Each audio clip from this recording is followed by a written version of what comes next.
Salut à tous et bienvenue dans cette nouvelle vidéo, j'espère que vous allez bien. Ça fait si longtemps qu'on s'est pas retrouvés pour parler de koh Lanta. Non, absolument pas, ça fait 2 mois. Alors j'espère que vous êtes prêts, parce que moi honnêtement, moyennement. Déjà, je m'attendais pas à ce qu'il y ait une deuxième saison en 2024, et encore moins qu'elle commence en août. Donc voilà, bah écoutez, on va se retrouver chaque semaine pour parler de la nouvelle saison de koh Lanta, la tribu maudite. Mais avant de commencer, si vous appréciez mon contenu, n'hésitez pas à vous abonner. Et sur ce, c'est parti pour la review.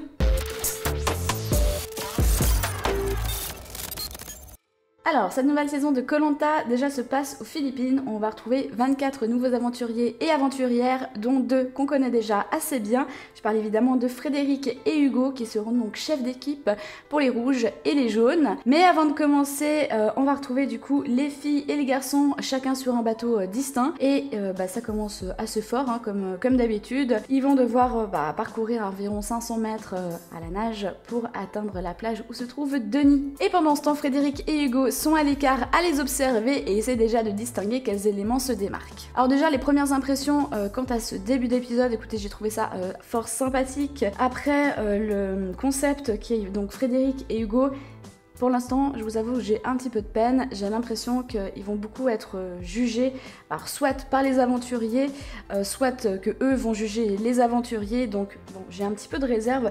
Je vous avoue que j'ai pas trop envie que ça se tourne un peu comme l'île des héros. Donc on avait vu Théora, Moussa, il y avait eu Sarah, Jessica et évidemment Claude qui était un petit peu mis sur un piédestal par rapport aux autres aventuriers qui sont anonymes. Donc voilà, j'ai pas trop envie que ça tourne dans ce sens-là, mais bon, c'est un petit peu inhérent à leur statut de gagnant de koh Lanta déjà, et toutes les compétences au niveau stratégie, sportif qu'ils ont déjà acquis, éprouvés dans leur saison. Donc sans surprise, on va apprendre que Frédéric et Hugo vont être les chefs des 2 équipes, mais avant la répartition des équipes, il va y avoir un petit jeu plutôt de patience et de self-control, hein, rien de très sportif, pour déterminer qui vont être les 2 filles et garçons, donc 4 en tout, les 2 aventuriers, aventurières qui vont devoir quitter l'aventure. Alors Denis le mentionne pas exactement comme ça, dans mes souvenirs, il dit pas vous allez quitter koh Lanta, juste vous allez pas être dans les équipes. Alors évidemment, les aventuriers, ils l'entendent comme quoi ils vont quitter koh Lanta. Alors nous, évidemment, en tant que spectateurs, on sait qu'il y a la tribu maudite, et donc ils vont pas quitter le jeu, mais niveau ascenseur émotionnel, pour eux, c'est déjà pas mal. Alors, première épreuve, vous l'avez vu, ils ont tous du coup une planche en bois devant eux avec plusieurs interstices, et il y a donc 3 places pour 3 balles qu'il faut mettre le plus rapidement possible. D'ailleurs, l'épreuve va se passer en 2 temps, donc d'abord les filles, ensuite les garçons, comme ça va bien permettre d'avoir 2 filles et 2 garçons qui vont pas participer à la répartition des équipes. Donc on commence par les filles, je vais vous mettre les portraits, enfin en tout cas ceux que j'ai trouvés parce que c'était un petit peu compliqué. Donc la première à remporter cette épreuve, ce sera Cécile, qui est prof de pilates, parce qu'il y a 2 Cécile du coup. Donc voilà, Cécile remporte cette épreuve, du coup évidemment elle se fait un petit peu remarquer par Frédéric et Hugo. Et là je vais vous passer l'ordre des aventurières qui ont réussi l'épreuve pour venir directement à Vanessa et Mélissa qui n'ont malheureusement pas réussi.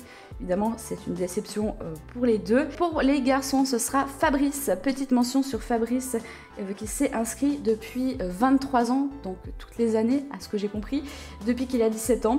À koh Lanta, donc forcément il en veut. Donc voilà, bravo à lui pour avoir tout donné lors de cette épreuve. Et on repasse aux 2 aventuriers qui n'ont pas été assez performants. C'est donc Nathanaël et Ilyes qui vont rejoindre la tribu maudite. Donc évidemment c'est la déception pour ces 4 candidats, mais ils vont quand même pouvoir assister à la répartition des équipes. Et donc on commence avec Hugo qui est responsable de l'équipe rouge. On a donc dans son équipe Gustin, un Suisse assez sportif, évidemment je suis déjà pour lui, Alex qui a déjà montré des signes de stratégie, on a Maxime, on a Harry qui d'après moi doit être le doyen de cette saison et qui a l'air assez drôle, Michel, un autre Suisse que j'apprécie, mais voilà, sans plus on l'a pas trop vu non plus, on a Cécile, Sarah, Marie et Maude. Donc voilà pour l'équipe de Hugo, vous m'excusez, j'ai pas retenu le nom de son équipe. Et pour Frédéric, on a donc Jacques qui a l'air, je trouve assez attachant, Thibaut qui a l'air assez sympathique, il est corse et il a l'air assez sportif, en tout cas assez musclé. Fabrice, que j'ai aussi apprécié, du coup c'est quand même assez émouvant de savoir que voilà, ça fait 23 ans qu'il s'inscrit à koh Lanta. Charlotte, Lola qui a l'air déjà d'avoir un fort caractère, Cassandre, Sophia, Emmanuel qui d'après moi aussi est la doyenne chez les femmes, et Cécile. Cécile du coup qui a été choisie en dernier. Donc voilà, en ce qui concerne la tribu de Frédéric et Hugo, voilà, je trouve que le choix a l'air assez bon chez l'un et chez l'autre. Alors j'ai l'impression déjà que ça se distingue entre Hugo, où ça a l'air assez cool au niveau de l'ambiance, etc. Plutôt sympathique, enfin voilà, genre bonne ambiance. Et en ce qui concerne la tribu de Frédéric, bah écoutez, j'ai l'impression que les aventuriers de sa tribu le perçoivent comme plus stratégique que celle d'Hugo. Attention, il faut pas s'y fier. Et du coup, ça crée une autre ambiance. Alors peut-être, je parlerai pas de tension parce que voilà, on est au début de la saison évidemment, mais bon, on a déjà Lola qui a apparemment un fort caractère, Frédéric, on sait aussi qu'il a quand même un fort caractère et un leadership peut-être un peu plus imposant. Donc voilà, à voir, mais personnellement, j'ai un petit faible pour la tribu de Hugo, où bon déjà il y a 2 Suisses à l'intérieur, ça a l'air assez sympa, même si que ce soit chez Frédéric ou Hugo, il y a quand même des aventuriers que j'apprécie déjà pas mal et qu'on a déjà pas mal remarqué. Donc bon, de toute façon on va voir comment ça se poursuit par la suite. Et du coup on revient à la tribu maudite, donc je rappelle Nathanaël, Ilyes, Melissa et Vanessa qui vont être emmenés dans cette partie de l'île qui a l'air sombre. Alors pas du tout, c'est juste que voilà, ils ont enlevé la luminosité et la saturation à l'image pour qu'on ait l'impression que ce soit une partie de l'île un petit peu plus, comment dire, mystique ou sauvage. Alors mon ressenti déjà par rapport à cette tribu maudite, donc bon évidemment c'est bien que les membres des autres équipes ne soient pas encore au courant de cette partie de l'île, mais elle a été pour moi complètement invisible durant cet épisode. Par exemple, on les a pas vus chercher de l'eau, on sait même pas s'ils ont une malle, on les a vus vite fait faire une sorte de cabane de fortune. Je suis même pas sûre qu'on puisse appeler ça une cabane, donc on va dire une sorte d'abri, et c'est tout. Franchement, je sais pas ce qu'ils ont fait pendant ces 3 jours, mais on les a pas vus. Donc voilà, je trouve que pour le concept de cette saison qui est quand même basé sur la tribu maudite, c'est un petit peu dommage que pendant le premier épisode, on les voie aussi peu.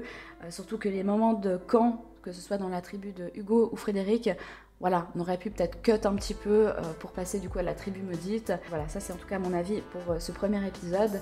Encore une fois, c'est quand même le thème de cette saison. Donc voilà, j'espère les voir davantage par la suite. Sinon, voilà, installation plutôt classique pour Hugo et Frédéric. Donc évidemment, eau, cabane, nourriture. Le b.a.-ba pour des aventuriers qui sont déjà expérimentés. Donc le ressenti, comme j'ai dit, pour les aventuriers de l'équipe de Frédéric. Voilà, j'ai l'impression qu'il le voit de manière plus stratège. Jacques le considère déjà comme un parrain. J'aime beaucoup Jacques, je le trouve assez attachant. Et comme je l'ai dit, pour Hugo, j'ai l'impression que c'est quand même plus cool. Voilà, c'est un peu plus chill. Mais Alex veut déjà l'éliminer, en tout cas lui a déjà prédit son avenir, qu'il ne gagnerait pas cette édition de Koh-Lanta. Et comme on le sait, c'est toujours très mauvais de parler de stratégie, surtout aussi direct, en plus à ton chef d'équipe, de lui dire clairement qu'il va être éliminé.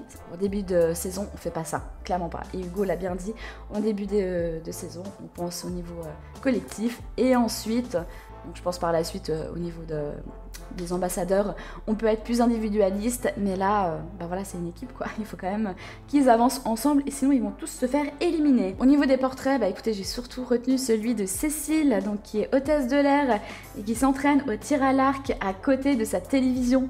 Il faut le faire quand même. Heureusement qu'elle est assez douée. Alors écoutez, je sais pas pourquoi elle s'est dit que c'était une bonne idée de faire ça dans son salon à côté de sa télé. Mais bon, pourquoi pas. Donc bon, de toute façon, on verra qu'elle n'arrivera pas à l'épreuve du tir à l'arc, étant donné que c'est donc l'éliminer de ce premier épisode. Oui, ça s'éteint, si jamais, c'est pas grave, mais c'est juste pour vous prévenir. Et en ce qui concerne les autres aventuriers qui, pour moi, se sont démarqués dans ce premier épisode, on a, comme je l'ai dit, Gustin et Michel, qui ont de toute façon tout mon soutien, étant donné qu'ils sont suisses. Alex, que voilà, on a eu un petit aperçu stratège, et qui s'est aussi démarqué fortement lors de l'épreuve donc du lancer de noix de coco, mode basket coco, et qui a marqué 7 buts, il me semble, enfin 7 paniers en l'occurrence. J'ai aussi noté Harry, alors je trouve qu'il a l'air assez attachant et drôle. Voilà, il y a eu des petites punchlines sur la vie de camp que j'ai plutôt apprécié. Alors ça c'est en ce qui concerne l'équipe de Hugo. Par rapport à l'équipe de Frédéric, donc je l'ai noté Jacques, je l'ai déjà mentionné, je le trouve assez attachant et voilà, j'aime bien aussi son parcours de danseur. Il y a Thibaut qui a l'air fort sympathique et qui a quand même assez bien performé lors de l'épreuve du basket coco, comme j'ai dit. Fabrice, donc lui il a pas du tout performé lors de l'épreuve et donc il s'est distingué mais de la mauvaise manière d'après moi. Il a pris en charge la responsabilité de la défaite de l'équipe des jaunes. Il s'est vraiment flagellé devant tout le monde. très mauvais encore une fois. C'est aussi mauvais que pour Alexandre qui parle de stratégie lors du premier épisode. On ne se flagelle pas quand on a perdu. On prend encore moins la responsabilité de cette défaite. Frédéric, bon, il est au courant. Thibaut, il est hyper émotif aussi. Bon, il faut le comprendre, ça fait quand même des années qu'il tente sa chance. Donc voilà, j'espère que ça va pas lui en tenir rigueur pour les prochains épisodes. Lola, donc fort caractère. On a vu un petit peu le teaser de la semaine prochaine. Il a l'air déjà d'avoir des clashs par rapport à elle. Et c'est vrai qu'elle se met pas mal avec Frédéric. Donc je pense que... Voilà, elle a envie de tisser un lien. Certains pensent, enfin, certains aventuriers de la tribu pensent que c'est un petit peu voilà, fake. Et on a Cécile, donc, qui a été éliminée lors de cet épisode, qui, ma foi, avait l'air quand même assez sympathique. C'est dommage. Dans son portrait, je l'ai trouvée quand même assez rigolote, hein, malgré qu'elle prenne des risques envers sa télévision. Donc voilà, je suis un petit peu déçue de la voir partir, mais bon, c'était prévisible entre elle et du coup Emmanuel. Hein. C'est vrai qu'elles se sont peu démarquées. Dans la tribu, en tout cas, ce qu'on entend de la part des autres aventuriers. Charlotte, on n'a pas trop entendu parler d'elle. Sophia, Cassandre, on verra par la suite. Donc voilà les aventuriers qui m'ont un petit peu interpellée pour ce premier épisode. D'ailleurs, n'hésitez pas à me dire ce que vous en pensez. Et du coup, comme je l'ai dit, la deuxième épreuve, donc l'épreuve d'immunité, c'était le basket coco. L'équipe de Frédéric a plutôt bien performé, mais l'équipe d'Hugo était nettement supérieure, surtout avec Alex. Et ah oui, il y en a une autre aussi qui a bien performé, qui a fait du basket apparemment. J'ai oublié son nom, par contre je vous mettrai son portrait au montage. Je sais plus si c'est Sarah, Maude ou Marie, je sais plus. Bref, donc voilà, il y a eu pas mal d'avance par rapport à l'équipe de Frédéric. Et donc c'est l'équipe d'Hugo qui remporte cette immunité. Bravo à eux. Et donc évidemment, ce sera l'équipe de Frédéric qui vont aller au conseil. Et bon, écoutez, conseil plutôt basique, hein. De toute façon c'est le premier de la saison. Et comme on a pu le voir, ce sera Cécile qui va être éliminée. Alors j'ai pas l'impression qu'elle va aller sur la tribu maudite. Donc voilà, première éliminée. Et puis de toute façon pour la tribu maudite, on les a tellement peu vus, on sait même pas exactement ce qui se passe là-bas. À part que évidemment pour le teaser pour la semaine prochaine, les candidats vont être informés de cette troisième tribu. Je sais pas exactement comment ça va se passer, mais j'ai l'impression que ce sera du coup à l'épreuve de confort où il y a un aventurier ou une aventurière qui risque d'aller à la tribu maudite. Peut-être qu'il y aura un duel sur place. On verra voilà comment ça va se goupiller. Donc voilà, première impression pour ce premier épisode. Écoutez, plutôt sympathique. Niveau vide camp, c'était plutôt complet. On a vu pas mal de choses. Donc, création de la cabane. On a vu aussi que les deux équipes ont réussi à avoir le feu, ce qui est quand même assez impressionnant pour un premier épisode. J'ai beaucoup apprécié le paysage aussi de la tribu de Hugo, où à l'intérieur du coup des terres, il y a une petite crique, enfin pas vraiment une crique, mais du coup une réserve d'eau. Alors je sais pas si c'est de l'eau douce ou pas. Je trouvais ça assez sympathique d'avoir une petite piscine privatisée. Au niveau de la construction des abris, écoutez, ça avance. Donc là, à part ça, je vais me concentrer sur les deux tribus officielles, étant donné que pour la tribu maudite, on en a peu vu, à part leur abri de fortune. Ou sinon, la comparaison entre les deux camps, franchement, ça se vaut, hein, que ce soit le feu, la nourriture, j'ai l'impression que c'est assez équivalent, et puis la construction de l'abri, ça avance plutôt bien. Donc ils sont plutôt sur un pied d'égalité. Au niveau des premières interactions, comme je l'ai dit, on a vu déjà des caractères un petit peu plus forts que d'autres. Donc voilà, des gens qui se montrent déjà plus aussi à l'écran. Donc encore une fois, Fabrice, Lola, Frédéric et Hugo, bon ça c'est normal. Jacques, on l'a pas mal vu aussi à l'écran. Gustin aussi.